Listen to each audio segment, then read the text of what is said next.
السلام علیکم ورحمۃ اللہ وبرکاتہ۔ نحمدہ ونصلی علی رسولہ الکریم، اما بعد فاعوذ باللہ من الشیطان الرجیم، بسم اللہ الرحمن الرحیم۔ آج کا میرا جو موضوع ہے وہ یہ ہے کہ قبلہ کی طرف منہ کرنا، کیونکہ قرآن پاک میں اللہ رب العزت ارشاد فرماتے ہیں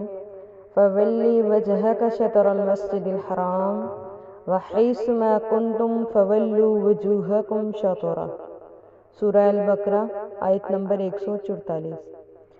جب نماز کو عملی طور پر شروع کیا جائے تو سب سے پہلے انسان کو اپنا رخ قبلے کی طرف کرنا ہوتا ہے، کیونکہ اللہ تعالیٰ قرآن مجید میں ارشاد فرماتے ہیں فَوَلِّ وَجْهَكَ شَطْرَ الْمَسْجِدِ الْحَرَامِ وَحَيْثُ مَا كُنْتُمْ فَوَلُّوا وُجُوهَكُمْ شَطْرَهُ، سورہ البقرہ آیت نمبر 144۔ اپنے چہرے قبلے کی طرف کرو، اور رسول اللہ صلی اللہ علیہ وسلم سے حضرت ابو ہریرہ رضی اللہ تعالیٰ عنہ فرماتے ہیں کہ آپ صلی اللہ علیہ وسلم نے فرمایا اذا قمت الى الصلاة ما سبق الوضوء ثم استقبل القبلة فقبر، متفق علیہ، کہ جب نماز کے لیے کھڑے ہوں تو اچھی طرح وضو کرو اور پھر قبلے کی طرف منہ کرو اور پھر اللہ اکبر کہو۔ تو قبلے کی طرف منہ کرنا یہ نماز میں لازمی اور ضروری ہے اور رکن ہے۔ قبلے کی طرف منہ کرنے کا حکم اللہ تعالیٰ نے بھی عطا فرمایا۔ یہ جو قبلے کی طرف منہ کرنا ہوتا ہے، اس میں یاد رکھ لیں کہ رسول اللہ صلی اللہ علیہ وسلم نے فرمایا، حضرت ابو ہریرہ سے روایت ہے کہ نبی محترم صلی اللہ علیہ وسلم نے فرمایا ما بین المشرق والمغرب قبلۃ، ترمذی 342 نمبر یہ حدیث ہے کہ آپ صلی اللہ علیہ وسلم نے فرمایا مشرق اور مغرب کے درمیان قبلہ ہے۔ اس حدیث کو امام ترمذی صاحب نے 342 نمبر پر روایت کیا ہے۔ اس حدیث کا معنی مفہوم یہ ہے کہ قبلہ کی طرف منہ تو ہوتا ہے، اس جہت کی طرف منہ کرنا ضروری ہے۔ اسی طرح اللہ کے نبی صلی اللہ علیہ وسلم جب مدینہ میں رہتے تھے تو مدینہ مکہ سے شمال کی جانب تھا، اور جنوب کی طرف جب منہ کیا جاتا تھا تو قبلے کی طرف بنتا تھا۔ تو آپ صلی اللہ علیہ وسلم نے فرمایا مشرق اور مغرب کے درمیان جو سیدھا ہے یہ قبلہ ہے،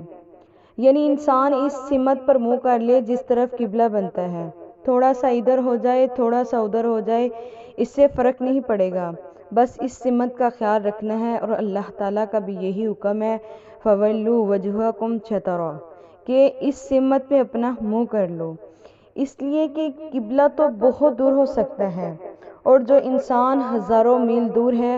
تو وہ تھوڑا سا بھی 1 سینٹی میٹر یا 1 ملی میٹر سائڈ پر ہوگا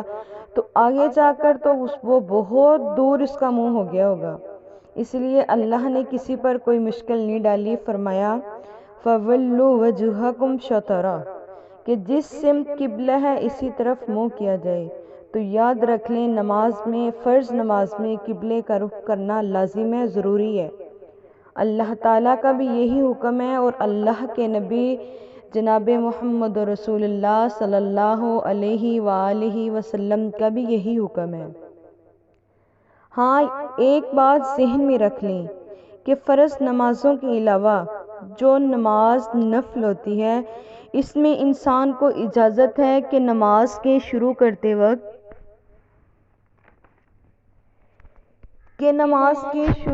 وقت قبلہ کی طرف منہ کر لے،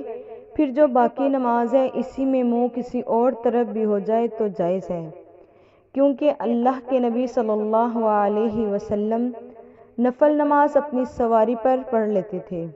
حضرت انس بن مالک رضی اللہ تعالی عنہ سے روایت ہے ان رسول اللہ صلی اللہ علیہ وسلم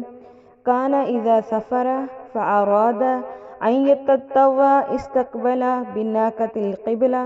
فقبر ثم صلی حیث وجهه رقابا، رواہ ابو داؤد 1225 نمبر یہ حدیث ہے۔ اس حدیث کو بھی حضرت انس روایت کرتے ہیں کہ اللہ کے نبی جب سفر کرتے اور سفر کے دوران نفل نماز پڑھنا چاہتے تو اپنی سواری قبلے کی طرف منہ کرتے اور اللہ اکبر کہہ کر نماز شروع کر لیتے۔ پھر جہاں بھی آپ کی سواری آپ کو لے کر جا رہی ہوتی، آپ اسی حالت میں نماز پڑھ رہے ہوتے۔ تو نفل نماز چلتی ہوئی سواری پر بھی پڑھی جا سکتی ہے، پر شروع میں قبلے کی طرف منہ کر لیں اور پھر جہاں مرضی اس کا منہ ہو جائے۔ یہ ہے قبلے کی طرف منہ کرنے کا حکم۔ اگر انسان کسی ایسی جگہ پر موجود ہے کہ اسے قبلے کا پتہ نہیں کہ کہاں ہے، تو وہ اپنی طرف سے پوچھ گچھ کرے، اپنی طرف سے وہ سرچ کرتا ہے، نماز پڑھ لیتا ہے اپنا صحیح بنا کر کہ میرا یہ قبلہ ہے، لیکن بعد میں اسے پتہ چلے کہ قبلہ تو اور طرف ہے، تو اس کی نماز قبول ہو جائے گی، کیونکہ اس نے اپنی طرف سے کوشش کی ہے کہ قبلہ اسی طرف ہے، اسی طرف ہے، کوشش کر کے وہ صحیح فیصلہ کر کے پھر اس نے قبلے کی طرف رخ کر کے نماز پڑھی ہے۔ تو یہاں سے بھی پتہ چلا کہ قبلہ کسی اور طرف بھی اگر ہو گیا، اس کی کوشش اور محنت تھی، تو اس کی نماز جو ہوگی وہ قبول ہوگی، اس کو نماز اپنی دہرانی نہیں پڑے گی۔ جان بوجھ کر فرض نمازوں سے قبلے سے منہ میں ہیرا پھیری کرنا، پھر جانا، اور یہ نماز میں ضروری اور لازم نہیں ہے۔ اسی طرح قبلے کی طرف منہ کرنے میں اس بات کو بھی ذہن میں رکھ لیجئے کہ انسان اپنا چہرہ بھی قبلے کی طرف کرتا ہے، اور اسی طرح جو پاؤں ہوتے ہیں، انسان اپنے پاؤں کا رخ بھی قبلہ کی طرف کرنے کی کوشش کرتا ہے، نہ یہ کہ پاؤں کی ایڑیاں پیچھے اندر کو جا رہی ہوں اور انگلیاں باہر کو نکل رہی ہوں، یہ درست نہیں ہے۔ کوشش کریں کہ اپنے پاؤں کو بھی سیدھا کیا جائے، ایڑیوں کو تھوڑا سا باہر نکالا جائے اور انگلیوں کو سیدھا قبلے کی طرف کیا جائے، یہ بھی قبلے کی طرف ہونا ضروری ہوتا ہے۔ اور انسان جب نماز کے لیے کھڑا ہوتا ہے تو کوشش اس کی یہ ہونی چاہیے کہ جتنی اس کی جسامت چوڑی ہے اتنے ہی پاؤں کو کھولا جائے، نہ کہ یہ ہو کہ پاؤں کو بالکل تنگ کر لیں اور آپس میں ان کو جوڑ لیں، اور نہ ہی پاؤں کو اپنی جسامت سے زیادہ کھولیں، بلکہ جتنے چوڑے ہیں اس کے کندھے اس کے برابر وہ اپنے انسان پاؤں کو کھولے اور قبلے کی طرف منہ کر کے نماز ادا کرنی چاہیے، کیونکہ رسول اللہ صلی اللہ علیہ وسلم نے فرمایا کہ نماز میری آنکھوں کی ٹھنڈک ہے۔ گویا کہ جس نے میری نماز جیسی نہ پڑھی، اس کی نماز قابل قبول نہیں ہوتا۔ ہمارے ہاں ایک اور بات مشہور ہے، وہ یہ کہی جاتی ہے کہ نماز کا فرق ہوتا ہے مرد کی نماز میں اور عورت کی نماز میں،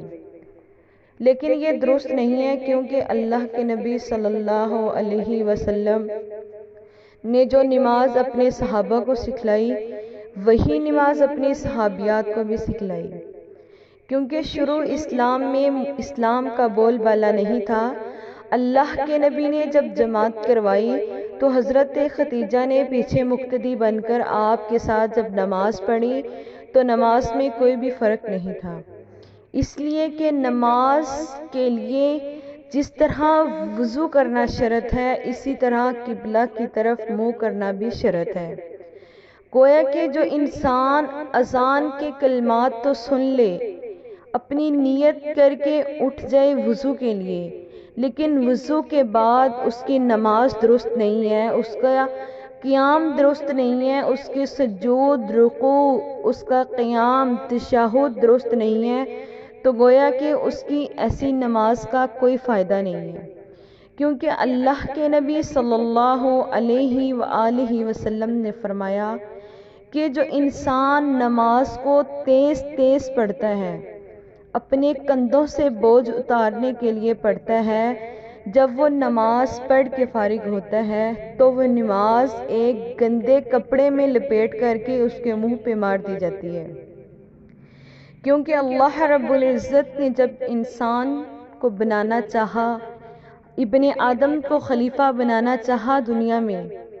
تو اللہ رب العزت کے فرشتے سارے اللہ کے پاس جمع ہو گئے،